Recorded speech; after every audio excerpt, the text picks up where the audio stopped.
এক যুবক যখন ব্যাংকে টাকা তুলতে গেল তখন দেখে সে একেবারে হতবাক। সে তো মাত্র 10,000 টাকা তুলেছিল, কিন্তু ব্যাংকের কর্মচারী তাকে পুরো 1 লাখ টাকা দিয়ে দিয়েছে। ইমানদার ছেলে ছিল সে। তার চিন্তা হলো এভাবে টাকা নিয়ে গেলে কর্মচারীর চাকরি পর্যন্ত চলে যেতে পারে। তাই সে দ্রুত ফিরে গিয়ে সেই একই কাউন্টারে দাঁড়ালো এবং বলল, আপনি ভুল করে আমাকে 9 গুণ বেশি টাকা দিয়ে দিয়েছেন। কর্মচারী তখন অফিসের সময়ে মোবাইলে গেম খেলছিল। সে শুধু ছেলেটির কথা বিশ্বাসই করল না, বরং উল্টো রাগ করে বলল, আমি তো আগেই বলেছি একবার টাকা বের হয়ে গেলে ব্যাংক কোনো দায়িত্ব নেবে না, এখন এখান থেকে বেরিয়ে যান। ছেলেটা শান্ত ছিল, বারবার বুঝিয়ে বলছিল, টাকা বেশি বের হয়েছে, এটা আমার না, আমি রাখতে পারি না, নিয়ম অনুযায়ী দয়া করে টাকা ফেরত নিন। কিন্তু কর্মচারী হাসতে হাসতে বলল, ব্যাংকের মেশিন অটোমেটিক, ভুল হওয়ার কোনো সম্ভাবনাই নেই, আমার গেম নষ্ট করো না, চলে যাও। বাধ্য হয়ে যুবক বাইরে বের হলো। একজন লোক সবকিছু দেখছিল। সে এগিয়ে এসে বলল, চিন্তা করো না, একটা কাজ করো, একটা আইনি কাগজ বানাও যাতে লেখা থাকবে এই টাকা সে স্বেচ্ছায় তোমাকে দিয়েছে, তাহলে কখনোই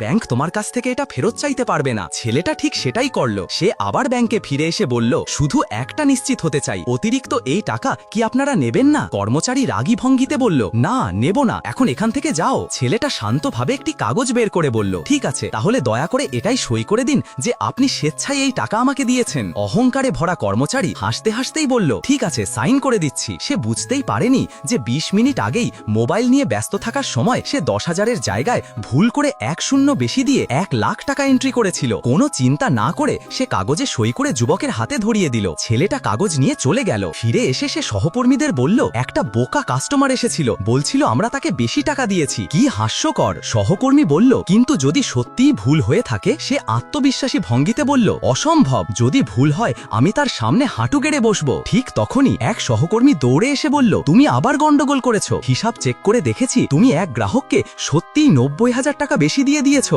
সে একেবারে স্তব্ধ। কি 90,000? এখন অনেক দেরি হয়ে গেছে, কারণ সে নিজের হাতে সই করা আইনি নথি অনুযায়ী সেই টাকা স্বেচ্ছায় যুবককে উপহার দিয়ে ফেলে